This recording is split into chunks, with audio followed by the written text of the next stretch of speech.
have some handcuffs here. And I mean, just even the look of these are kind of sexy, right? And so like having them laid out by the bedside table and being like, I would love for you to use these on me.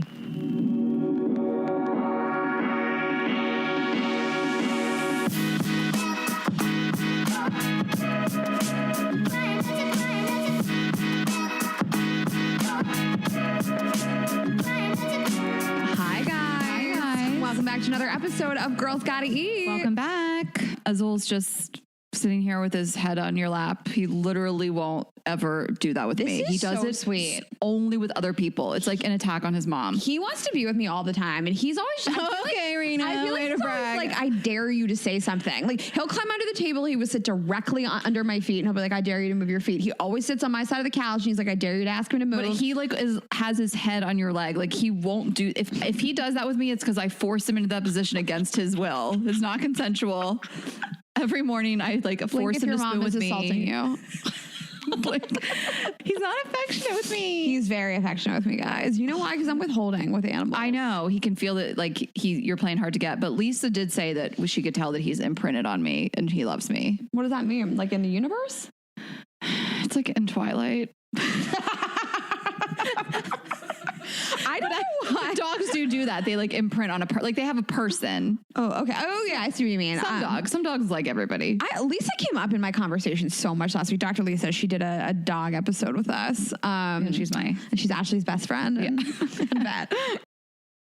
We were recording this before we go on tour, so we'll give you guys an update when we get back last week. But as always, we're sure that the shows were amazing. Yes, we are back, and thank you guys for coming out in the South. Out in the South. And we'll be back to the South in 2 weeks. What? We're going back to the South. We're going to Austin. Oh, right. You know about it. Yes. At the Moon Tower Comedy Festival on September 25th. We have 2 shows Saturday night, Paramount Theater. It's going to be fucking awesome. You get badges for the whole festival, or you can get individual tickets to our shows. And then we'll see you in October and holiday weekend in Boston. Probably going to dress up. Halloween weekend. Yep. And you guys did the right thing. You bought Boston tickets. So get in there. Not a lot left. Get the third show, late show tickets, and probably some tickets left, not many. They're going quick in Chicago and New York for the holiday shows, and Phoenix, and that's probably it. Minneapolis, maybe a couple. We added a show, maybe like a couple left. But anyway, all this is on our website, girlsgottapodcast.com, and you can click shop on that website, or you can go to girlsgottapodcast.shop to get merch. Sign up for our newsletter. We will always announce updates on live shows and everything else there. So sign up for that, and tell a friend about this podcast. Yeah. Last week we did an episode on worst advice. Maybe one of the things we talked about, one of your friends gave you terrible advice and you had to just subtly send that to him and be like, you're fucking up. A subtle dig. Yeah. I love our solo episodes the most. You guys can find a whole catalog of all the different guests we had and topics. So it's an easy entree into the podcast. Tag the episodes in your Instagram stories and tell a friend. You know what? We posted an Instagram post of like, tell us the worst cliche dating advice. And people went crazy. One that I wanted to address was someone said like, if you can't handle me at my worst, you don't deserve me at my best. And which is like allegedly Marilyn, but no one really knows if Marilyn Monroe said it. But the beginning of that quote is like, I'm selfish, crazy, and insecure or something, you know what I mean? And then she's like, allegedly she said it. And I just think it's so funny that people quote Marilyn Monroe. Like there's a whole thing about it that like you're quoting. I mean, listen, she didn't make the best decisions in the world. She was a drug addict and she had affairs with married men. I mean, listen, plenty of people are being a good person and being a drug addict are not like synonymous. What am I trying to say? Like, it doesn't, you can be a good person, be a drug addict, but like that's who you emulate. Of course not. And like, there's so many wonderful people who have come back from a checkered past and are like inspirational people. Yeah. Like, but when people have Marilyn Monroe as like their role model, they have like the art of the wall. It cracks me up. I've always found it so funny. Like, this is your girl. This is your girl. 100%. This is your hero. Yeah. It's not who I'm choosing to emulate. Emulate us. I just always think that's very funny. I do too. If you can't handle, like someone wrote, she said that quote. She was like, if you can't handle me my worst, you don't deserve me my best. And she wrote, some of y'all are absolute monsters at your worst. So no one. Literally. I wouldn't date half of the people that I know. But anyway, we missed that one last week. But if you guys didn't listen, go back because there was a lot of There's a lot of good stuff in there. And then this week we have an incredible guest. She's a dominatrix. You know, I didn't tell you this. I went home after the episode and I made Kane wear a sleep mask and I blew him and he kept trying to touch me and I kept batting his hands away, and then I made him hold his hands behind his own back. What? You just didn't tell me that till now. I was waiting until the intro. So here's the thing. I initially heard on my way over here to record the episode with you, I was talking to him and I was like, we have this dominatrix on the show today, and would you ever be interested in anything like that? You said that on the episode. Yeah. Don't So we talk about this. But she does a really great job of talking about how to sort of lead into things. Like when you hear dominatrix, you think extreme. So a lot of the episode is how to lead into this stuff. And so I let him into some stuff. I blindfolded him and sucked his dick. Who wouldn't like that? Right. Okay. So that's, yeah. Like if you are listening to this episode and you're like, I don't know, I'm not interested in dominating a man, nor do I want to be a sub, just hear her out. Cause it's not as hardcore as you think. And I love the episode because that's kind of the theme of it, is like all this stuff, we're all kind of want to do it on some level. Not all of us, but I'm saying like, it doesn't have to be, you don't have to be peg a guy and piss on his face. Yeah. She was like, some of this stuff can take years to build up to. So you don't have to do that day one. But yeah, I went home and did it. I was just very turned on by her in general. So you guys are going to learn a lot. And if nothing else, you can masturbate to her voice. Mm-hmm. I would. Mm-hmm. Okay, so speaking of guys, so this was Labor Day weekend this past weekend. I was gonna come over here. This string of text messages made me laugh so hard, and this is so Ashley of like, I know everyone and I know everything about them. Ashley knows everybody in this building. It's crazy, and I was just sort of like watching this. So our friend Rob was having a barbecue on the roof, was trying to get me and Ashley to come over, and because he lives in the building now too. We're taking over this whole building. So many apartments in this building. My Wi-Fi connects to like 4 separate Wi-Fis in this building now. Yours, Rob's. There's a million of them. Yeah. Shut the roof. The roof. Yeah. So he was trying to get us to come over, and we were being hesitant. So, anyways, he started with the necessary thing to start with. He said there's a hot guy on the roof with a dog. Ashley, is it the guy who lives there and used to be hot but gained weight recently, and he has a medium-sized white husky mix? It's so many details. He goes, if so, I'm good. That tone is not, whatever. Read it whatever tone you want. But my tone is just like, nah, I'm good because I know who you're talking about. It's like, Ashley, no, I mean, to give you guys a little more backstory, I never walk into this building without seeing a hot guy. I tell Ashley about it, and she's like, he's gay, or he's a girlfriend, or he's whatever. So anyways, she knows everybody. Because if so, I'm good. So Rob says, no, it's a different guy. So Ashley, because she needs receipts, says, send pics. I'll try to make it up in an hour. Rob sends a pic. Here's your boy. It's kind of far off, but you can tell he's hot. He's pretty hot. Okay. Let me zoom in. Yeah, he looks hot. He's a good-looking his outfit. Ashley says, is that dog black? That guy and his dog are awful. I almost had to report him. There are no secret hot guys in this building I don't know about. Also, that guy has a girlfriend. She's cool, though. And then, relationship status. Can you just talk about the picture, though? And the dog. Because then I looked out the window and saw him in the courtyard with his girlfriend and sent a photo. Yeah, Ashley was in the courtyard taking photos of him because, of course, he's in the courtyard. Would you just sit at your window and wait? No, I just looked out the window and I saw him and I was like, boop, I'm way ahead of you. He's already off the roof now, by the way, also. Ashley's like, I also know where he is. I know what kind of dog he has. I know his girlfriend's name. It's very funny. It's very you to have receipts of every single guy in the building. So 2 things. Mm-hmm. I'm a single woman. Of course, I'm going to know about every potential guy in this building. Absolutely. You know, I'll ask the doorman. I'll start snooping around. Mm-hmm. I'll like put a cup up to their door and listen. I'm kidding. But like, I just will I just know all of that. Like there was a guy recently. I couldn't tell if he was gay or not. I recently found out he is. He lives with his partner moved in, I think, whatever. They got a dog. Like I'm constantly trying to find this stuff out. Nothing will get past me. Nothing. I am in this building all the time, in and around. Uh-huh. And on top of that, you know, I love other people's business. No one loves it more than us. Like we were talking about last week how we don't care about celebrity couples and celeb gossip. Well, you like celeb gossip, but we were talking about couples we didn't care about. You know me, I'm not even that invested in celebrity gossip. Like I don't really read tabloids and I just don't really care. I'm so interested in just random people's lives. You guys, one time we were recording the podcast and we literally during the podcast recording watched a guy with his shirt off just grilling outside for like a long time. We talked about it. Like I am a nosy neighbor. Like, and I just, It's like, I'm so invested in people's lives. Like there's this couple and I'm like trying to figure out if they broke up because, you know, she's with the dog, but he's with the dog, but I'm like, they're never together anymore. Like, I will like try to get stuff out of the doorman. Like I'll just start gossiping with them, especially if I come in after a couple drinks, I'm all loose and I'm just like, hey, what's up? Like, and some of them will reveal more than others, but I just love it. Like I was thinking about this the other day, like also this is a reason why we wanted to start this podcast. It's people's stories. Like it's not gossipy and a talking shit, like throw people under the bus, start drama. I just love what's going on in people's lives. Like the other day I was thinking about this. I asked you, I was like, Rayna, whatever happened with your friend's old coworker? like you told me a story in 2018 about this girl. Right. And she's your best friend, more your friend. She's more my friend. But I'm my friend too. And a woman she used to work with years ago. And I remember her having a crazy breakup and like being invested and like checked in 3 years later. Like you were like, what? I couldn't. Well, first of all, you have an unparalleled memory. It's your worst quality. Sometimes your best, but it's also your worst.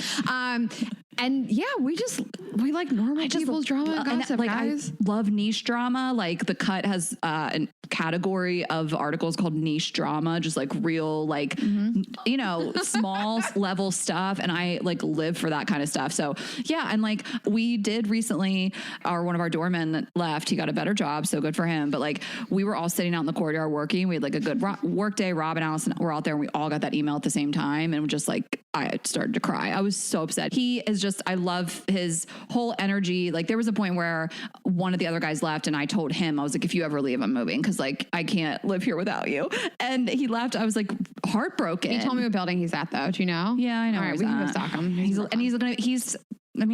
over in Williamsburg and he's going to be a leasing agent. So he moved up in the company and I'm like so happy for him. I like made him a card and put some cash in it and brought it down to him. I was just going to give him a bottle of champagne, but I didn't have time to go get it. And I don't know if he drinks, you know, you don't want to be like weird, but I'm like feeling such a void.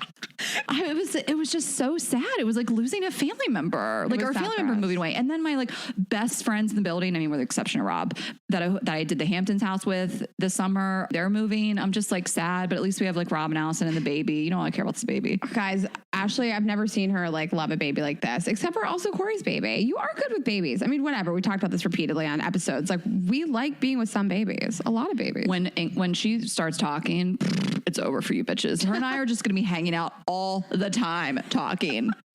Because I'm just staring at her. I'm like willing her to talk. I'm like, Ingrid, let's go. Come on, say something. Like when she starts talking, I just have a feeling we're just going to be like, you're gonna be best friends. Shooting the shit all day, every day. That'll be the new podcast, Ashley and Ingrid. And it's all. Also, if any of my doormen ever leave, I'm going to throw a fucking party for myself. Fuck those guys, okay? I hope they listen. Fuck all of you. You're all rude. You all get dressed in the lobby, and I fucking hate it. You're rude. All of you, you say hi to my boyfriend. You don't even say hi to me. And you know what? I tip all of you really well, and I'm really nice to all of you, and you barely grunt at me on my way in. Go off, Thank queen. you. Fuck all you guys. Your doormen are terrible. The worst. I need to tell whoever is hiring the new replacement doorman to look wherever. To send you a lookbook? Or no.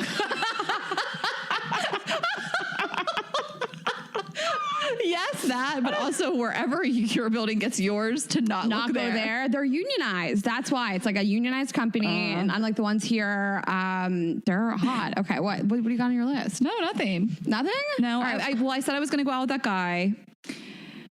I just stopped. I don't know. He was corny. He said something very corny. He got corny. He got really corny. And listen, you're right. Thank you for backing me up. We don't believe in writing every person off for every little thing. And especially because like we've had people say something that seems kind of rude. And when you've called them out on it, they've been like, I'm sorry, I apologize, whatever. We don't believe in writing every person off. I mean, I'm sure I say shit that's dumb and corny sometimes, but like this was too corny. Well, also, I'm not totally writing him off. Like, I'm just kind of like, I said we could get drinks and he just keeps wanting to chit chat on text. So like, you know, I may or may not respond. If he wants to hit me up like, hey, how about that margarita? I'll go. Yeah. Yeah. And like, as we speak, tomorrow is when we're leaving for the tour. So it's like, I'm just fucking busy, you know, and I got bros in different area codes. You know this. You guys know we love to fucking new jumpsuits. Dude, I got to get out of here so I can buy some jumpsuits. Rayna said we're leaving in the morning. We are being picked up at 6:30 a.m. Rayna said we got to be done with work today by 4 so I can go shopping for the tour. This is a huge change in my lifestyle because I usually shopped on the tour for the tour. Well, you don't have time. I don't usually. There's no time. So you're going to wait till the night before. Mm-hmm. Yeah.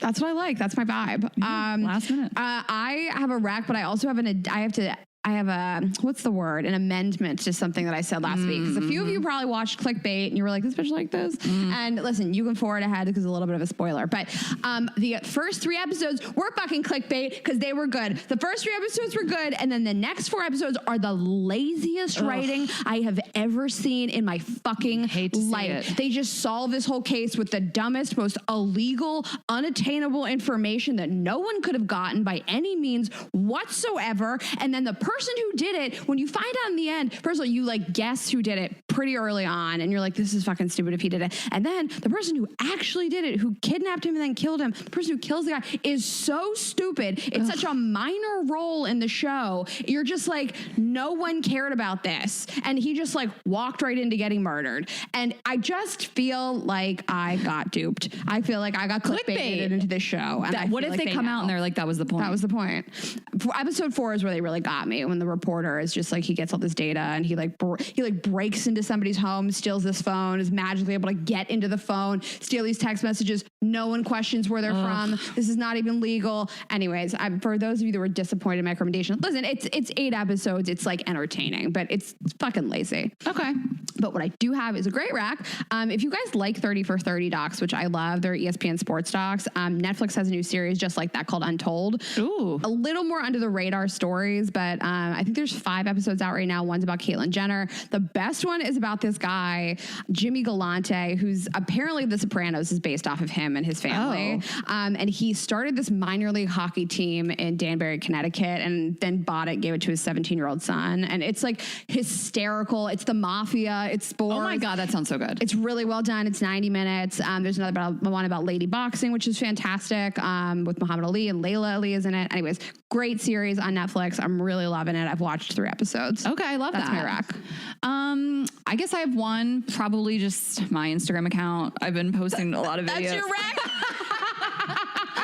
Ash can't recommend it enough. I've been posting more Santa videos, so go take a look. It's ASHHESS. We're going to make a slide of this. Bella's like, do I put this on the thing? All right, guys, go follow Ashley on Instagram.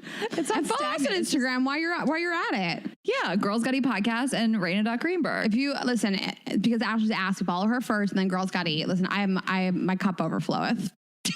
You've been growing? I have more followers than our Instagram accounts. So you guys follow me last, but follow me also. Follow Rayna second because she got verified second. Hey, you guys, I was in Russia alone. Please forget. This is not even a lie. I was in Russia all by myself. It was pouring down rain, and I saw in a cab that Ashley had gotten verified, and I wanted to jump out of the moving car. I was like, how? I've been lobbying Instagram. I know people at Instagram. Yeah. She got it before me. Did Girls Gotta Eat get it before me? I think it went me, you, Girls Gotta Eat. And I don't know how. Like, I did feel bad because I had my big Instagram account was obviously verified for quite some time, but you had like an influencer account. You had like 400,000 followers. You were doing food or 300, whatever. And we've talked about this in the podcast, but I was like, oh fuck. I mean, I was so excited, but I couldn't be happy. And I was like, I don't know what happened here. A friend of mine did like call in a favor, but we don't know. You never know. People ask me how they can get verified. I have no information to provide for them. It's so weird. And then they kind of slowed on verifying people. They verified too many people. And luckily, it was 3 days later, maybe like 48 hours later. Yeah, it wasn't that long later, but honestly, it was like a pretty rough couple days for me alone in Russia in the pouring rain. Okay. Well, we mentioned our guest today, and we don't in the episode really talk in depth about safe words, but I don't think there's too much to say. You just yell it out when you are ready to stop. Yeah, we yell it out when you're ready to stop. You yell it out when you're ready to stop. We have a list. We asked you guys on Instagram on our verified account what your safe words were, but I wanted to go through ours first. Yours and mine? Yeah, like what they would be. Oh, okay. So my feeling is like it shouldn't be something that gets you excited, because I would say Fire Festival, but then I'm going to get excited. Okay. So then I was like, should it be things I hate that's going to turn me off? So I was thinking Dasani. Okay. Croissant hard R. Greg Abbott. Mitch McConnell. And then again, I don't know how I would feel about this, but like I think I could just yell out Four Seasons Total Landscaping. But if you're That's what Ashley yells when she comes. But if you're right, that's my cum word. But no, if you're getting choked, like Four Seasons Total Landscaping is too many words, too many syllables. So I think I'd probably going to go with Dasani. Official safety. Safe word of airports and Ashley's sex life. That is so Dasani. Like it's kind of a good one. It's really good. I'm jealous. You. I didn't write one. I was gonna be like a bad bitch and be like, I don't have a safe word. The limit does not exist. But I guess mine would be Donald Trump. Like, yeah. I mean, I feel like, you know, when in doubt, pick a politician. Mar-a-Lago. Melania. Where's Melania? If you yell out Melania. Eric Trump. Oof. Don Jr.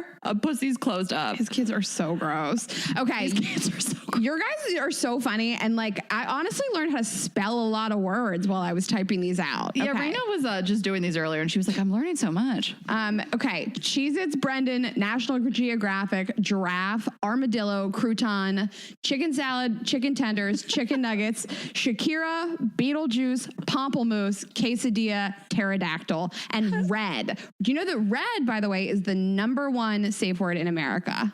It wasn't the #1 we got. I did not write that down. I'll tell you what it is later. But the word red is the #1 safe word of all people in America. Is it because it's just like short and easy to remember and say? Bella, why do you think it is? I don't know. We looked it up. It's starting to Popularized? yes, after 50 was that theirs in 50 Shades?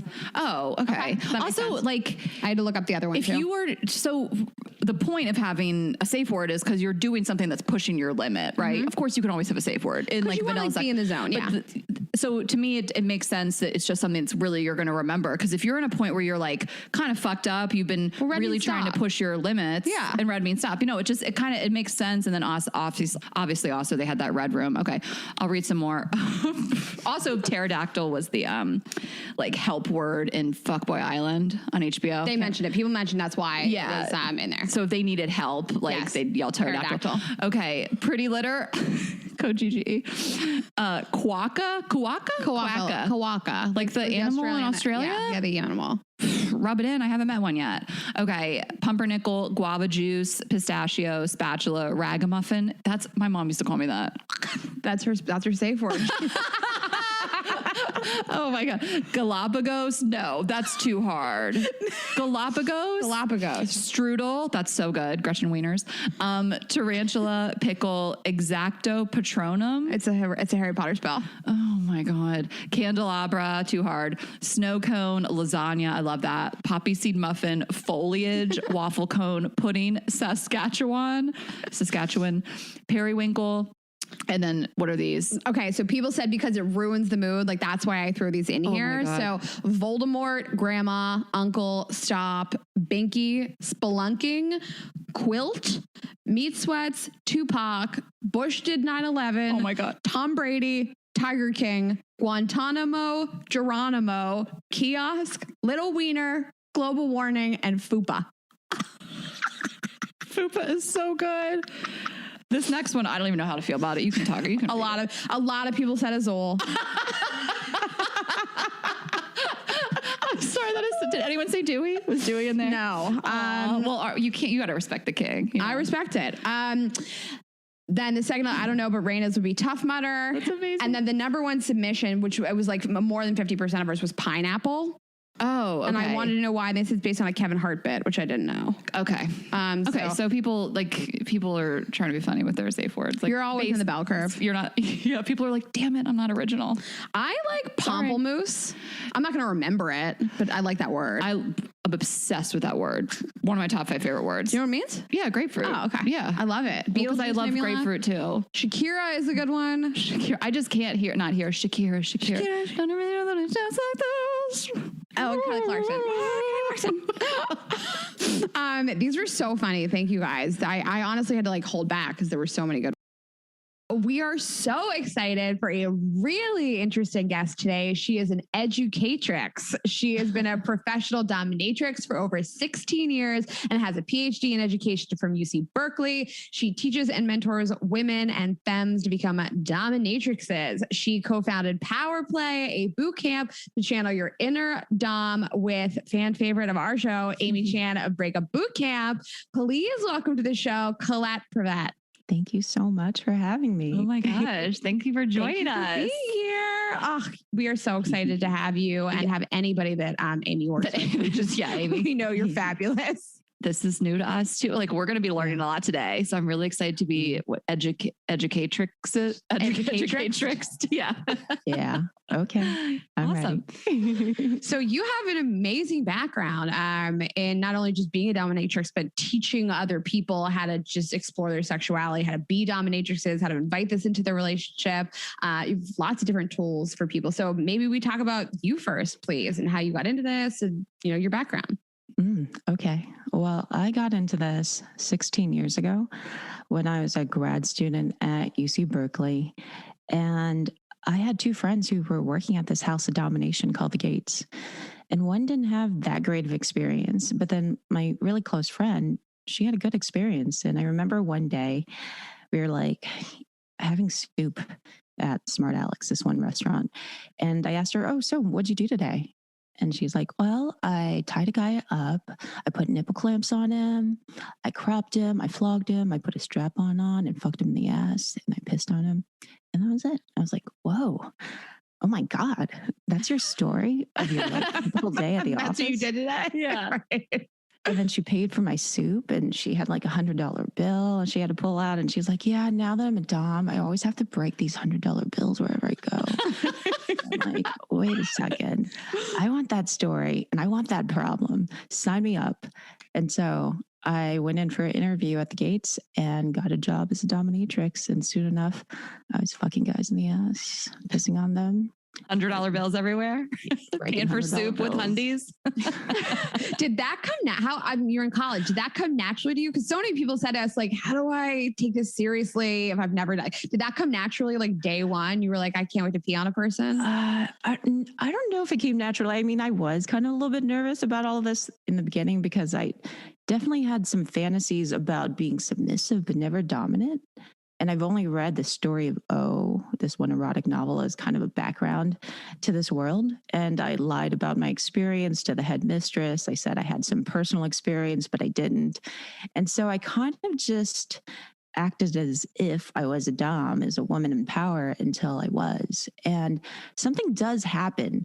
It doesn't feel like it would come naturally to you until a man is on his knees and he's kissing your feet and is groveling at you. The dom comes out when the sub shows up. Mm-hmm. And so, yeah, it kind of came effortlessly after, the subs came in. And that's amazing. Mm-hmm. Does someone go to this club seeking this out? And then it like happened, all of this happens like in that space. And then is it stuff you do in your own time too? Like, I guess I don't really understand totally the life of a dominatrix and like, what is like job and what's lifestyle. What do your clients look like? What do people request? Our audience wanted to know about that too from you. Yeah. So subs come to me with their fantasies. And before we go into a session, we sit down and we have a negotiation. It's talking like this, me and you. And I ask them questions. So tell me, what are your experiences like? How long have you been into this? What are you into? And I just get as much information as I can about their past, their experiences, what they're into, their fetishes, their fantasies, how they're feeling right now, and also their boundaries and of course, any medical conditions. And then we establish a safe word. And then the scene begins. And I get to craft a whole journey and I take them through this experience where they don't know what's going to happen next.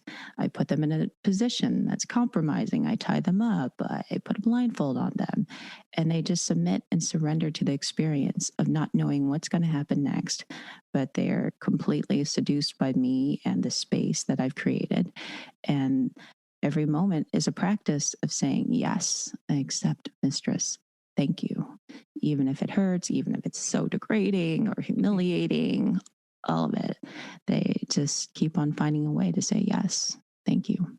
Okay. Is it men and women both? Like, love this. I know. I'm like, on my way over here, I asked my boyfriend, like, are you into this? And he was like, not really. And I was like, I don't think so either. And maybe I am. No, you just got to ask the right questions. And I think everybody should be playing with their fantasies. And even if your boyfriend thinks he's not into any of this stuff, there's still something that is in the fantasy realm that he might like, and you could plant seeds, right? Like you in a schoolgirl outfit, him playing professor.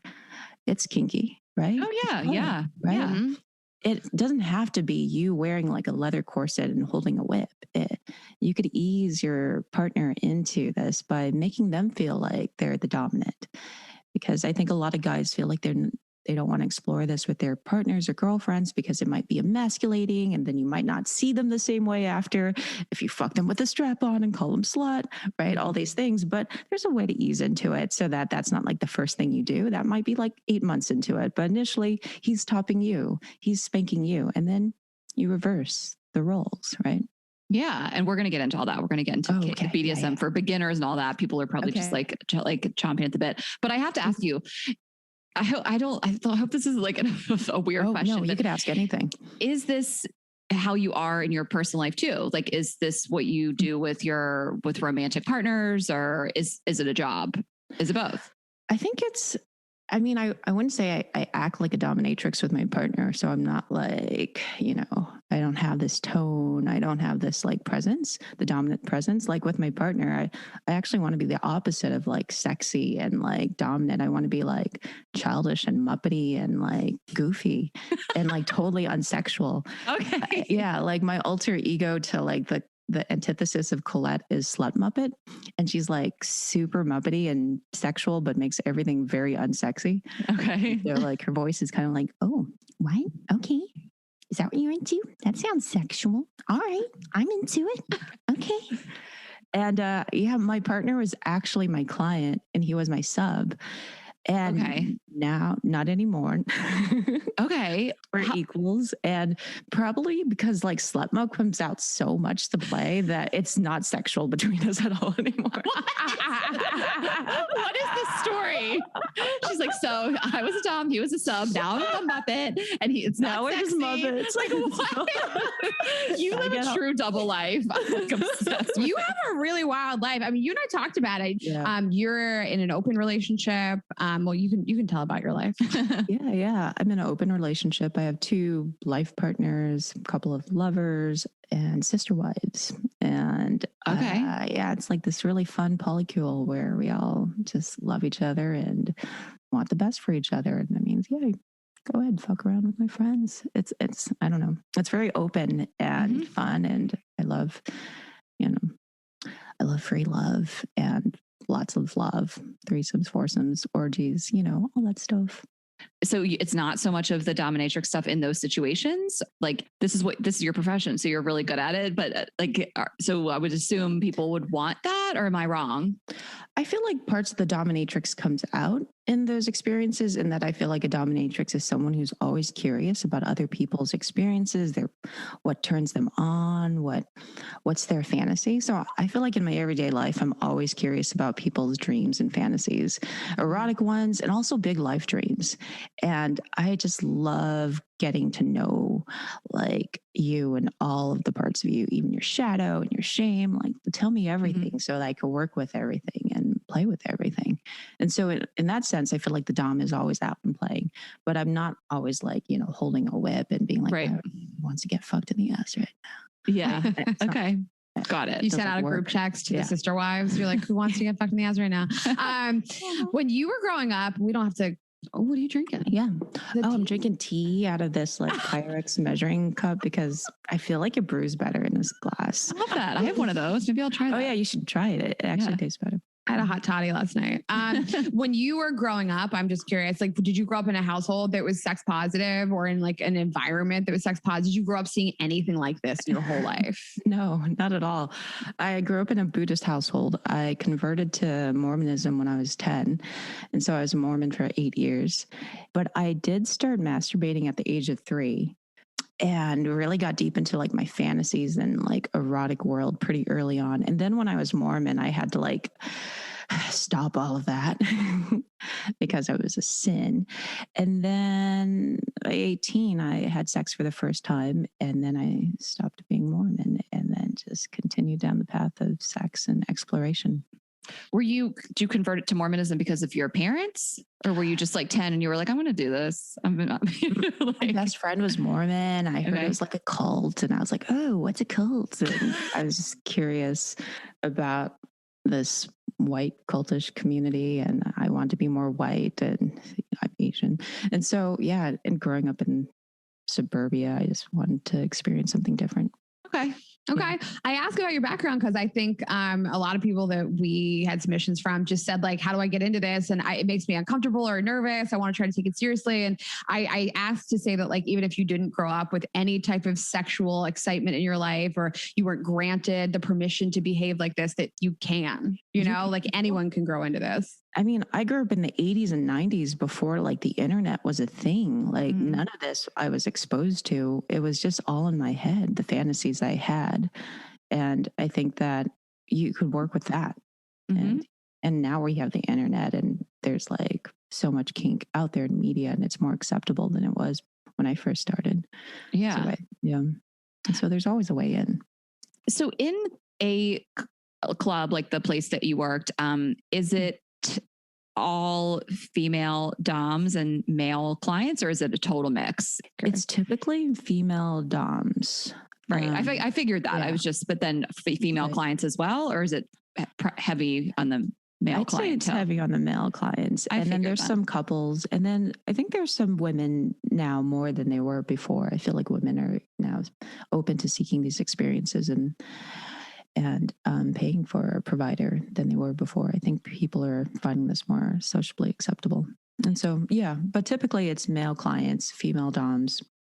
Okay. And then do you feel, I promise you guys listening, we're going to get into all this, but I just have some like burning questions about, like you get to know these people, you know a lot about them. And I'm sure you can't categorize everybody as kind of the same, but is there a type of personality type that is seeking this out? And is it somebody that's really in control during the day, like some sort of like businessman type, and they want to be dominated at night? Or does it just run the gamut?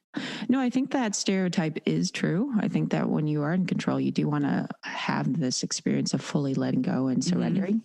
And I do think it's a pretty wide range. You don't have to be a CEO or a lawyer or a doctor to want to experience this. I think it's anyone who is curious and is open to exploring their erotic fantasies. So it takes a certain personality and person to be able to be like, okay, this fantasy I have, I'm going to go and explore it, even though it sounds kind of out there and taboo. So I would say the personality type is someone who's curious, open, and down for an adventure. Cool. Okay. I love the idea, honestly, of a couple coming to you and you sort of my God, I love couples. Yeah. I love like working with the women to top their partner together, or maybe with the guy, I get to top the girl together, and they switch, and they can see how like, oh, this is how I could top him. And, it's just so fun. Do you feel like a lot of people got more curious after 50 Shades of Grey? Because absolutely. that was people's like entry into hearing and reading and seeing about that for the first time? Yeah, I think so. I think that's a reference point that many people use. Even my mom, she's like, I was like, oh, okay. Yeah, she knows it. So I think it's, it's not a perfect representation of that world, of course, but it's a good entry point to get people curious about it. So you do this whole boot camp with Amy Chan, where people, I'm assuming, just come to you and they say, how do I introduce this in my life? How do I introduce it to a partner? What are the boundaries? What does this look like? What can I do? And I love that earlier you said like that pegging somebody can be 8 months down the road. It doesn't have to be like step one. So if somebody's just like kind of curious, how would you sort of guide them into something like this? Someone who's curious to introduce this to their partner or for themselves, or I think like maybe that's a two-part question. Like, let's say I'm just in a pretty normal relationship, we do some crazy stuff here and there, but there's nothing really a kink about it, but I am interested in exploring dominating. Or both of these, we have to answer these two different ways, probably. Like if we're speaking to women, for example, that are like, I want to be tied up and I want to be dominated, but there's also the other side of like, I want to do the dominating. Yeah, I would say that you should begin like how a dominatrix would begin, which is having a discussion, having a chat about really getting to know what your partner wants, so that it's framed in the sense that it's about their fantasies and your fantasies, and really just creating this safe space to invite all of those fantasies to be shared. So I'd say the first way in is having a conversation. And the most important thing that you can do in this conversation is suspend all judgment. And so if your partner has this, like, he's like, well, I guess I would be into sucking your feet. You wouldn't be like, ew, sicko, right? Just like you just be like, oh, really? Oh, okay. Tell me what else you're into, right? Or you could just begin to really get to know their story and ask them a lot of questions like, have you ever had fantasies like this? Have you ever played with any of your partners in this way? And then you could ask, do you want to hear some of my fantasies that I've been having? And of course, they're going to say yes. And then you could share with them, like, well, I've been thinking about you playing doctor and I'm the candy striper. What do you think of that? And then you could see if, they're into it. And then it could be that you could then segue into the session if you feel like you're both primed for it psychologically, like, oh yeah, he's getting turned on and you're excited. Or it could be that you hold that note and then like a week later, you give yourself some time to buy that candy striper outfit, that stethoscope, and you surprise him with these elements, right? He comes home and all of a sudden you're in your cute candy striper outfit and you're like, oh, here's a stethoscope, right? And so there's a way to really just play with all of this and make it so that he's primed for it and excited about it. Don't do what one of my friends did, which is completely out of the blue surprise her boyfriend by being like, okay, close your eyes, don't open your eyes. And she's like wearing a domme outfit and she puts on this music and he's like, what's going on? Oh my gosh. And he's like, this is a song to your promo video that you use all the time. And it's a song that really turns her on. And he's just he's not excited and he's kind of nervous. And then when she like has him open her eyes, she's in her agent provocateur lingerie and she has a crop in her hand and he's just like, he's like, this isn't my fantasy. And then she starts crying and she's like, I'm never going to put on lingerie for you ever again. And like, so the moral of that story is just, you got to get to know their fantasies as well. And you got to get to know what turns them on. Find as much information, clues as you possibly can to construct the fantasy world and make it a reality. So you got to work with what you can. And that's by having a really open, fun dialogue about your fantasies and your past and what you're open to exploring. Okay. And I want to give credit to people that, have tried something out of the blue and someone has shamed them because I think there's a real sense of, is this going to come off really crazy and weird? Or I'm just like a quote unquote normal girl. I have vanilla sex and I don't want to spring this on somebody. So I'm wondering if you have any advice if somebody says like, how do I take this seriously? How do I get into this? How do I get into the role and take the role seriously?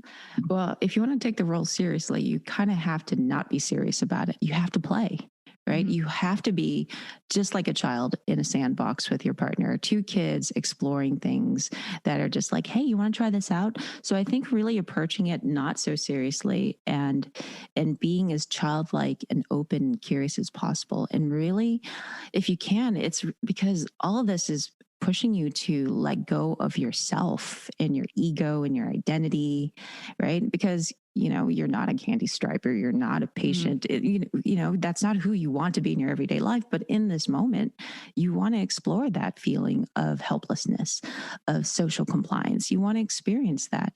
And how you experience that is just by being like a child and having no judgments, no ego about what this thing is, and just being like, oh, okay, yeah, I'm down. And don't take it too seriously. Yeah. Take it seriously, but not take it seriously. Yeah. Yeah. And it's just asking the question, you want to play with me? Kind of like a kid would. You want to play this? And see if they're open to it. And if they're not, then how do we change the game so that they would say yes to it? You just play it like you would, like a kid would at the playground with their toys. So let's talk about those things because what are like BDSM, Dom, Sub 101 things that how to start. Like what's the toolkit? I mean, and I know it's different for Yeah. everybody. Again, like talk to your partner, see what they're into, feel them out, pick up on the clues. But if you're like, okay, well, it's like, is there kind of some things that are better ways to start? I mean, is it kind of just an initial tying someone up? I mean, you tell us. And again, with keeping in mind that everybody's different and these things aren't for everybody, but just for the average person, like where do we start? Yeah. No, I think a great way to start is, I have something right here. It's a blindfold. I think a blindfold is a great way to begin. Okay. It's really innocuous, and you could use any blindfold, even the ones that use for sleeping. Sleep mask, Rayna. Yeah, sleep mask, right? That's Rayna's vibe. We sleep with them every night. Yeah. Yeah. So you guys can totally get into this. You don't even know it. Yeah.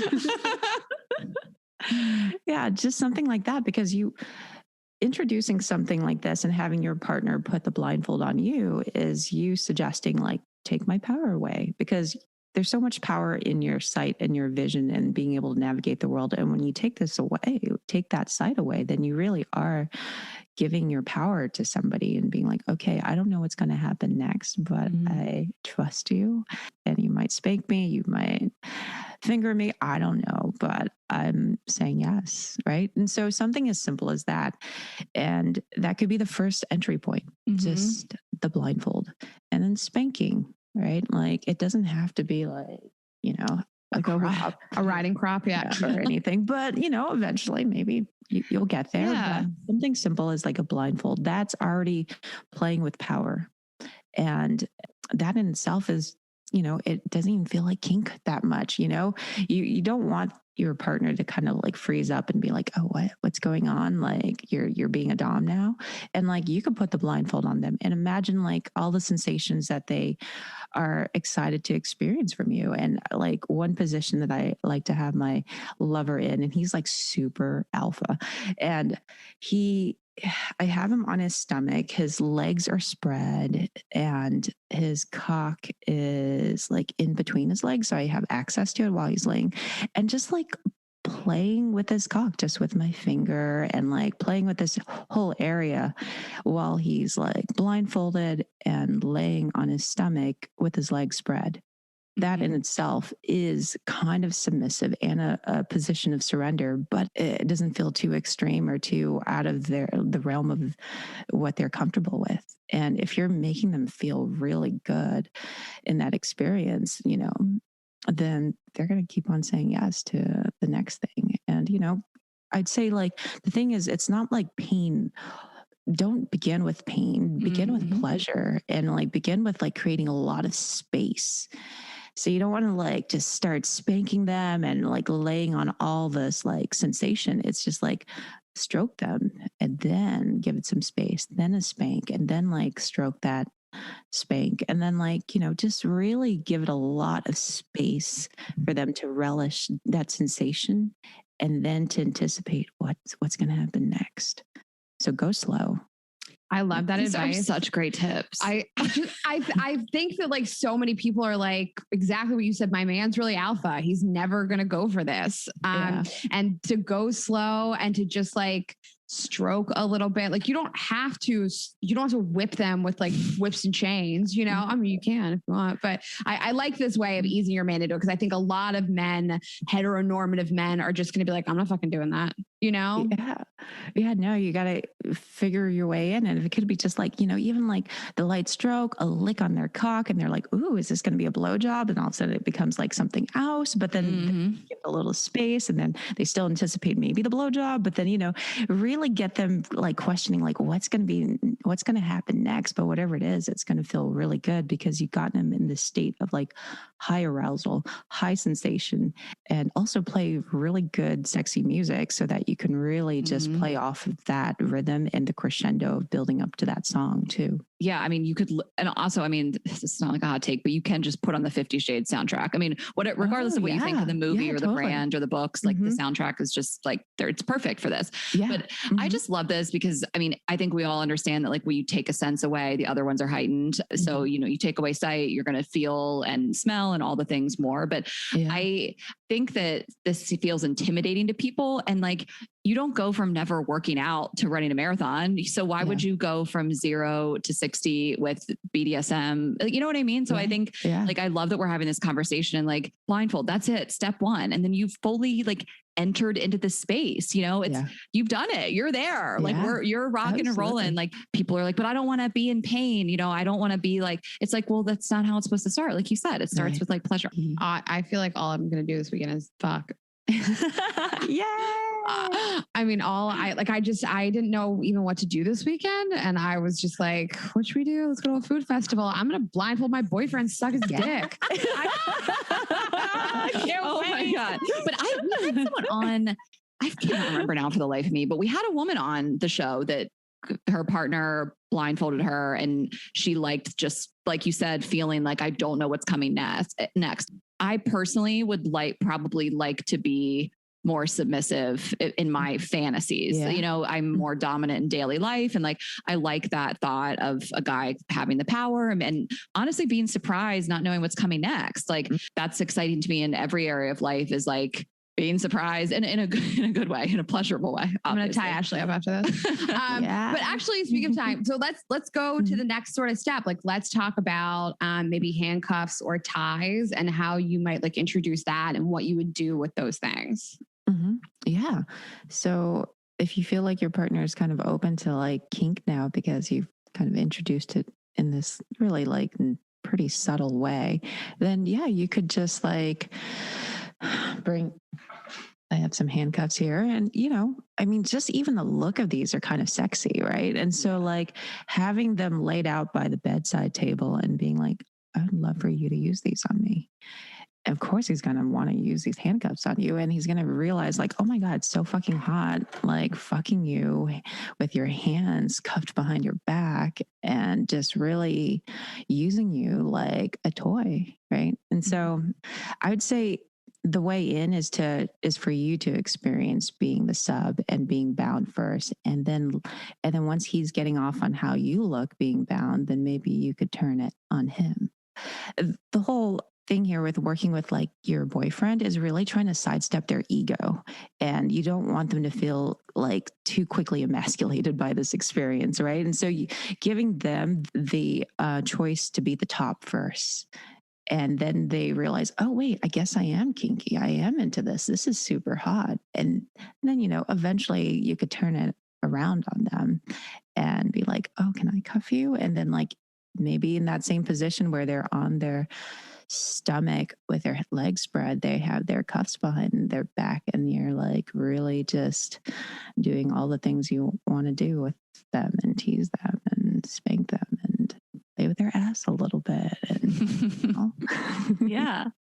And so are a lot of couples and partnerships, whatever type of partnership you have, they kind of go back and forth. Is that pretty normal? Like it's not one person's always dominant, one person's always submissive. They flip flop the roles. I feel like switching is pretty typical.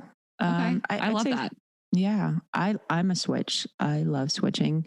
It's pretty rare for me to find someone that I want to submit to because I'm, you know, such an alpha and I have standards as a dom. So like, you're like, you're not doing it right. Yeah, no, I'm topping from the bottom here because I know I'm topping from the bottom. I love it. But yeah, I personally love to switch. And I think the best doms are actually really good submissives because they have to know what it feels like to be a sub, to have that deep empathy of those sensations and what turns them on. And so I think that switching makes you a better dom.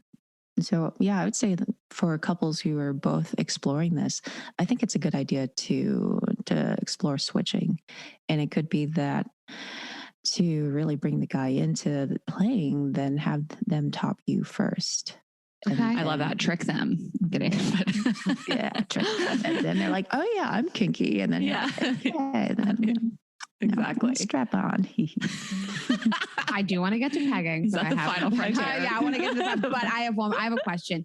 Do you have any tips, or do you ever like play with edging? Because I feel like you've set up this whole scenario. You have music, you have candles, you've put the outfit on, you have the riding crop and the handcuffs and the blindfold. You've like set this.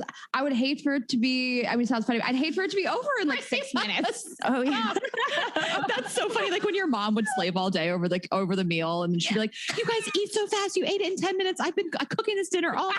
And now it's about like, we always got in trouble for that because we eat so fast. Right. What like if it's I literally lose like my you whole spent all day. Right. I have to move my whole body up to get into this latex. It took me an hour. Like, can I have an experience, please? So like, I mean, for me, like when I'm going to come. And it's just like, I would like to make the experience last longer. So like, do you have any tips for like playing? If people don't know what edging is, it's just like coming to the edge of an orgasm, but not actually going over. Right.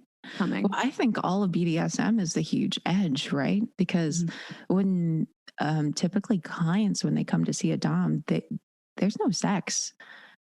At the very end of the session, the dom or mistress may allow them to stroke themselves and they can self-release, right? And so all of BDSM is really like exploring all of your sexual turn-ons without the actual sex. It's like finding all the other things that get you super aroused and wet and hard without the actual penetration. So you're wondering like, how do I bring, like, all of kink is like one giant foreplay before the actual sex. And maybe it's so good that you don't even need the sex and you don't even need to like have penetration to get off.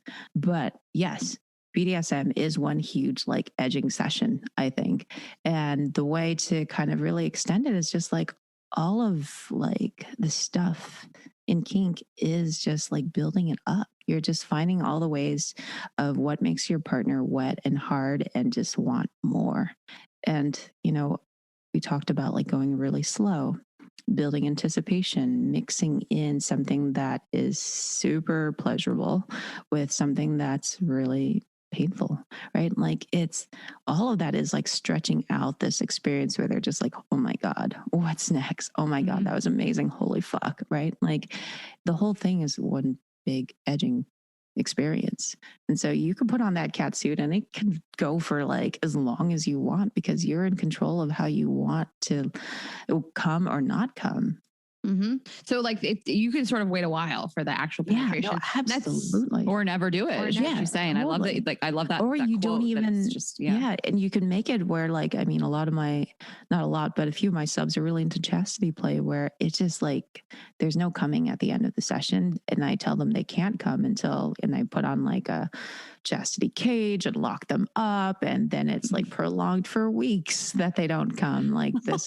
And now they're just like on the edge all the time. And so you could have a like experience with your partner where you don't come or he doesn't come, but then you guys go out for dinner and the whole time he's thinking about wanting to fuck you and do all these things. And then maybe after dinner you take him on this journey and then maybe comes, maybe not. Right. So I love that. Like do all this stuff and be like, well, our reservation is at 8, so we got to go. And he's like, what the fuck? Through a dinner. I'll see how much you spent on dinner. Then maybe you can fuck me in the bathroom afterwards. Maybe. Yeah. I didn't even think about this. Just personally for you, and you don't have to answer this if you don't want to, but for a lot of your like clients, you said like at like a sex club or a dominatrix dungeon, you aren't actually sleeping with a lot of the people. Is that the case? No, I think a common misconception is that doms have sex with their clients, but that is not the case typically. You're really exploring all these other ways to get off. That's not sex. I think that's what makes it so kinky, that you could get off on somebody pissing on you. You could get off on feet. You could get off on somebody kicking you in the balls, right? Like there's so many ways to explore what gets you off. And I think that's what makes the experience, that's what makes kink. It's like a deviation from the typical mainstream. I love that. I feel like we're even seeing kink like you mentioned mainstream, I think we're seeing it in like some of these dating shows, you know, like they'll have, there's so many out there and they'll, you know, bring all the couples in, they're on some island and they like meet with some sort of workshop. They do some workshop and it's basically, they're like blindfolding their partner and dragging like a feather all over their body. Like that's kink, you know, and like that's a nice entryway. And it's, you know, it's not too crazy. You can watch it on TV, on ABC or whatever. So I think like, I like that, you know, they're not going to do some of the more high level stuff, but I feel like we're even seeing this more in the mainstream of like prolonging that pleasure and like touch and exploring these different unique ways of intimacy. Yeah, no, I think eventually it's going to become more and more mainstream. I feel like when I first started 16 years ago, this stuff was so still underground. And I was constantly monitoring like who's cool enough for me to actually tell like the truth about like what I do. And now it's like, I'm just so open with like everybody and even like people in academia. Like it's so much more acceptable now. And thanks to, just more exposure to it in films and shows like Billions and Bonding and all these things, I think it's becoming way, way more visible. Yeah. I love that you're normalizing it and conversations like this normalize it. Cause I think that some people feel like it's an all or nothing thing. You know, this is what I do in the bedroom all the time. And it's like, you can be a well-rounded, diverse person. You can like this. You can also be a librarian. You know, you can do it. Yeah. I think that's the fun thing. It's just like, it's really just being a kid again, like remembering that the point is to play and using the bedroom as a place to play. And it's such a liberating experience to step outside of your skin and outside of your roles of being mom or, you know, CEO, and just being like, okay, I want to be a patient right now. I want to be the student. I want to be a doctor, right? Like you get to play somebody else and take on this role and just experience the sensations of like letting go and getting off on this whole other experience that you typically wouldn't if you were so rigid in being this one person with one voice and one way of doing and fucking. Absolutely. Well, if somebody wants to level up, if you want to level up from tying things up, tying people up, handcuffs, riding crops, let's talk about pegging. Okay. How does somebody introduce that into their relationship? I would say the easiest way in is just really not with like putting on a strap on and a giant black cock or anything like that, but just start with your finger, right? Again, we're always trying to find like the way in, and it's always something very subtle and doesn't require any tools or toys or anything. It's just like your finger. And it could be that if you want, you can put on gloves, lots of lube. But the thing is, before you even get into any of that, you're really wanting to just arouse that area so that they could be open to the experience. And so it could just be really touching your partner around their asshole and just really teasing that area. And because you can't like just put something in there without that hole getting teased and opening up to you. You have to treat it kind of just like a person that's opening up to this experience. It's like, you can't just like jam something in there without any building up and teasing. It's just like you have to start really, really subtly and make it as pleasurable as you can. And that's by just going really slow. And it could be just like the sensation of having your ass cheek spread. Like even that is so vulnerable, right? Just even that. So like going really slow in that space and seeing how they respond to it. And if you find that they're like clamping up and getting really tight, then you find a way to kind of loosen them up. And it could be that you do what you need to do, suck on their cock. Maybe you guys fuck first, like get them really aroused and excited, and then introduce new sensations in a very subtle way. The sensation of like getting fucked in the ass is a pretty incredible feeling for a guy. And it's like, that's their experience of actually being fucked like a girl, right? Like that's their hole that they're getting penetrated by and opening up to. And like the orgasm that you get from like having your prostate massaged in that way is a full body orgasm. So you could even introduce that idea of like, you could have a completely different orgasmic experience with getting fucked in the ass. Well, and that's on the physical end. I feel like a lot of Yeah. it is just even seeing if that's something they're into at all. Cause I am sure plenty of people are like, that's not going to happen. You know what I mean? So I think maybe it's like the feeling them out conversation, how they feel about it in general before. No, absolutely. Yeah. That definitely has to happen too. Yeah. Can we talk about threesomes? Yeah. Okay. Yeah, let's talk about threesomes and orgies. I mean, I don't know if people are still using the word orgy, like it's group sex, sorry, or whatever. But, you know, a lot of people haven't had those and they want to know, like, we got questions like, how do I initiate it? How do we find someone? How do they look? How do I not feel left out? You know, is it better to do it with strangers? I mean, again, we realize a lot of this is personal preference too, but any tips there? Yeah, I think it's always best for the woman in the relationship to initiate the threesomes. So it's really you being the unicorn in that experience, in that you should pick someone that both of you find super hot and sexy and want to get intimate with, and approach that. It could be a friend, it could be someone that you know somewhat well, or maybe someone you met at the party and you guys really hit it off.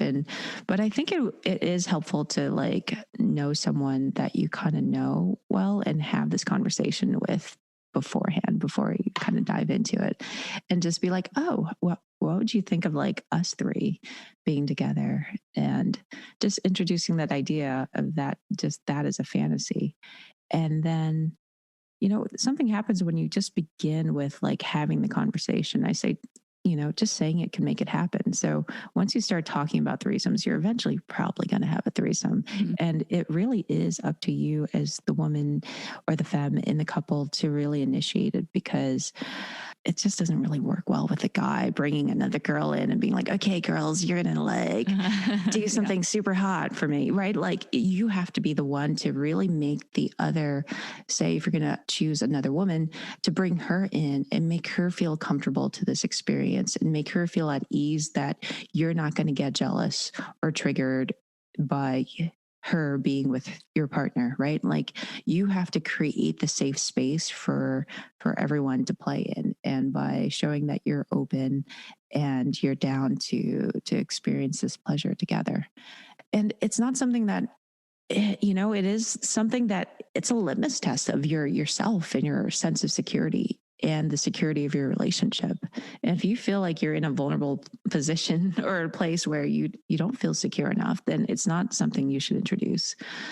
I don't think, right? Because the last thing you want is a threesome where you end up in tears because your partner is making out with this girl and is really into her, and you're like, no, right? Like you have to find a way to, for me, it's like you want to get to a place where you want your partner to experience this pleasure, and you're getting off on him having this pleasurable experience with another. And it does mean that you have to overcome all of these insecurities that you might have. And so I think like open relationships, threesomes, adding other people into it is really like a push to do the deep work on yourself of finding like, is this something that you're comfortable with? And if it's not, then there's still something insecure within you or within the relationship that needs to be worked on before you can explore and play. Right. I always, the thing that I always have with my partners is that we have to make sure the foundation, home base, is secure and set before we go out and play. And so that's always the first fundamental piece, and that you guys are both honest and open and really good with your communication. Because you don't want like something to happen where you're like, oh yeah, I'm kind of into it. And then all of a sudden you realize that you're not really into it, and you were just going along with it because you thought that this is what you're supposed to say and do, when the whole time you're supposed to be honest and be like, hey, I'm feeling something when you squeezed your arm that way. Like, you know, like these things, you have to be completely open and honest in your communication. We had someone on, I can't remember recently, one of a guest, and we were talking about different ways to open up your sex life with including other people. And Rayna, do you remember who said this? They said you could go to a sex party or a sex club or whatever and just hook up with each other. And I kind of grasped onto that because I think some people have these fantasies of I want to be watched or I want to watch other people, but I don't necessarily know I'm quite there where I want to watch my partner penetrate someone else or, make out with somebody else even or get intimate with somebody else. And I just loved that idea of like going to a place where people are naked and they're fucking or whatever. And you just kind of are there with each other. Yeah. So that's a great way to explore too. And it doesn't have to be, someone, it could be an innocuous place, kind of like, Kinky Rabbit, Sanctum. There's a lot of fun kinky sex clubs out there that you could apply to get in. And they're really fun, sexy, open spaces. And you could see others having fun, sexy experiences. And you could test your own exhibitionism out or your voyeurism out and see if you want to like be a exhibitionist or if you want to explore just like making out with another girl and seeing how that feels. Yeah. And I think that's a really good way to begin, just making out with another girl. Yes. Love that. Right? Yeah. When somebody is thinking, and this could absolutely, like Ashley said, be personal preference. But I was just curious what your thoughts were. Like when somebody is thinking about having a threesome for the first time, do you recommend finding a stranger or an app, like somebody on an app, or do you recommend somebody that you guys know, or somebody you don't know? And like, how do you introduce those boundaries? Like, and that might be one size fits one for different people. So I was just curious what you thought. Yeah, I think it's pretty open. I feel like there's this one app. Is it called like Field? Or you could find like play partners in that way. And then both of you as a couple can really go through this app together and be like, ooh, what do you think of her or him? Or what do you think of this? And so it becomes a couple's experience to like find that third person or that unicorn to play with. Love that. And it could just be you guys are going on like just getting a drink first and getting to know each other. If you're, surfing the app and you find someone, and it's just, treat it as you would like just going on a date with another person, but you're doing this as a couple, right? And you're both feeling into this other person. It could be a friend, it could be a stranger. And I think starting out something as super simple as like making out and seeing how that feels, like that chemistry. And if it feels like, oh, okay, this is good, then make plans for another play date and go a little bit deeper. And really, just create the space where you as the woman, you're the one controlling the scene initially, and then asking like, ooh, like, what do you want to do? And really exploring what the other wants, like the other woman, and making her feel comfortable in that experience as well. And so that she feels open and playful. I love the like start small thing here too. I think again, it's intimidating to be like, wait a minute, I don't want to be like me and my boyfriend, for example, and this other girl, we all got to fuck each other. Like, but I want to kind of think about it. So maybe it is you, the three of you, whoever it may be, or if you find someone an app or somebody you sort of know. I like that idea. Like you all go out, have some drinks, and then you guys then make out at the end of the night, and like it's, you don't even have to, it could be in a public place even, I'm not here giving tips. Like I have like expert reasons, but I just like the whole idea of taking the intimidation out of it. And it can be such a, like, that's how we do things that are kind of extraordinary in life anyways. Like there's levels. It's not just like, to the top, you don't just enter into the top level right out of the gate. So I love the idea of just like making out. If it is like you want to have a threesome with your male partner and another woman, like you do just make out and feel that out. And you also might be like, that was weird. And I'm glad we weren't in the bed. Yeah, totally. Or you can be like, oh my God, that was so hot the way you were making out with her. Right. And so then giving a lot of space in between, that way you and your partner can like, build up the fantasies and talk more about the experience and be like, oh, what else would you want me to do with her, or what else do you want to see or experience? And then you're really building out the scene together, and then you could share that with the third and see what they think, and then it really becomes this like co-constructed fantasy that's being played out. I think like with all these things, like being a dom or like introducing more partners and threesomes, we always have this vision of it being like, this like thing where it's like woman in leather with a whip. It has to be like this or else we're not into it, right? A threesome has to be all these crazy positions in porn or else we're probably not into it. But it's like, no, it's the fun part is like figuring your way into it. And it's always so subtle and so it starts with the conversation, and it starts with playing with these ideas and fantasies and planting the seeds and always finding a way of how to both say yes to each other in this experience. I love the idea of the prolonged experience of all of this. You know, it's not just that, you know, it's picking out outfits, it's picking out a partner together, it's picking out toys, it's picking out, you know, what are some fun things we can do. It's not just a person ringing your doorbell at 10:30 at night saying, "Hi, I'm here for the threesome," you know, and you all come in 20 minutes and then everybody leaves. You know, it's so much more about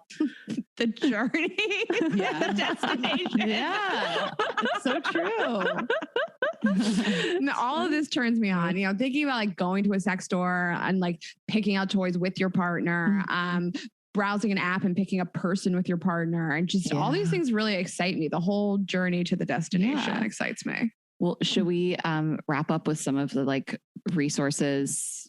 I mean, once you get curious, you're going to find your way, right? I feel like once you're curious about something, you're going to find your way. And so I'm happy to provide definitely resources. And if you're curious about becoming a dominatrix or exploring femdom and kink, that's what I'm in the business of doing and creating, just building an army of doms right now. And then it's a little bit trickier now with like sesta fosta. I don't know if you know about the laws of like being able to seek out like sex workers and doms. It's harder to find doms and sex workers advertising because all of that's being shut down under the guise of like sex trafficking. And so I think exploring like social media and finding providers who have like websites and a social media presence. Say you want to explore seeing a dominatrix together. A great place is Twitter and Instagram. And once you like find one dom, you'll see that she's connected with other doms and all the other people that she follows, and you'll see that there's clubs and links. And so you just go down the rabbit hole and you'll start finding what piques your curiosity. And even, I mean, we just have, you know, we're so lucky to have everything at our fingertips and here in New York and other big cities, you know, like LA, Chicago. I'm sure it's a little more difficult in some smaller cities, but I mean, even I feel like if you and your partner were just curious about exploring the space, you could just go to like a boudoir show together, or not a boudoir, burlesque show together. Sorry. Like where people are taking their clothes off, or, you know, like I think some things like that, or even like low level entry points into kind of like the sex space. Yeah, absolutely. Yeah. The more metropolitan cities definitely have more spaces to explore that. I mean, Rayna and I went to a show. Where were we? Were we in New Orleans, and like everybody, it was this really sexy bar, and there were men and women dancers. So it, like we were there together as a couple, but I can imagine how sexy that would have been if you were with your partner, you know, and there's just, everybody's getting naked, and it doesn't, you know, male, female. It was just kind of like a hot vibe. Like I could see that just opening up the conversation of exploring things within a relationship. Yeah, think about those girls' boobs every day. Those girls are the best boobs ever. And I'm sitting on a red velvet couch with Ashley. Yeah. that guy came out. Usher was playing. It was just like so sexy. We were with each other. And then also you have a bunch of research. I'm sure people will want your website, and then you're coming out with a mistress class that people can sign up for. So maybe tell people where they can find you and all your resources. I'm sure people will be so excited. Yeah. People can find me through my website called pervette.com.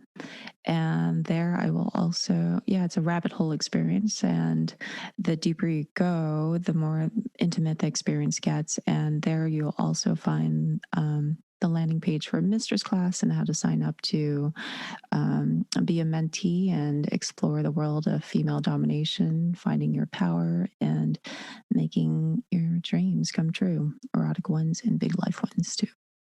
Well, I'm so sad I didn't come to your class in LA. You know, Amy Chan invited me to your dominatrix class in LA. Oh my God. Did you miss it? I was in amazing. Seattle. Whatever. Having boring vanilla sex. No, it's fine. it's great, but it's not, you know, it's not dominatrix sex. Well, you're on your way. I feel like I'm going to fuck right now. Yeah. I got to go to the hospital really quickly, and then I'm that sounds kinky. Yeah, exactly. She's actually, studying for pretty hot. her role playing. Ashley's going to come over. The doctor's pretty hot. What? You could steal one of those like paper apron outfits for your role play and be like, this thing is so flimsy. Right. Yeah. Well, that's like kind of, you could rip it off, Yeah, totally. You want to feel like you're so strong, but it's just paper. You're like, rip off this paper gown. It's a gyno exam. That's what we're role playing. Yeah. Well, thank you so much. It's been so wonderful. And are there are there resources, things on your website, like FAQs, like to people, like how do I like safe words and stuff like that? Do you have resources like that? I'm building all of that right now. And so, yes. Awesome. Yeah. Cool. All right. Well, thank you. This was really so wonderful. We really appreciate it. I know that our audience will flood your website and your classes. Yay. I'm so excited to hear how your pegging goes, how your blindfold experience goes. I'm going to text you after I blindfold my boyfriend later. Okay. And you're like, what do I do next? I'm like, okay. What do I call you in the middle of it? I'm like, Colette, tell me how to finish. Totally, please. Well, thank you so much. You are so wonderful. We really appreciate everything. I'm talking to you. Thank you. Bye. Bye. And you guys, of course, know where to find us, girlsgotapodcast.com. Get tickets to our live shows in the cities where tickets are still available. We can't wait to see you all. Sign up for our newsletter where you can get info first about tour dates and everything else. And follow us on Instagram, Girls Got Eat Podcast. I am Ash Hess on Instagram. Rayna is Rayna.Greenberg. Girls_Got Eat on Twitter and YouTube.com/Girls Gotta Eat. And we'll see you next week. Thanks, guys. Have a good week. Bye.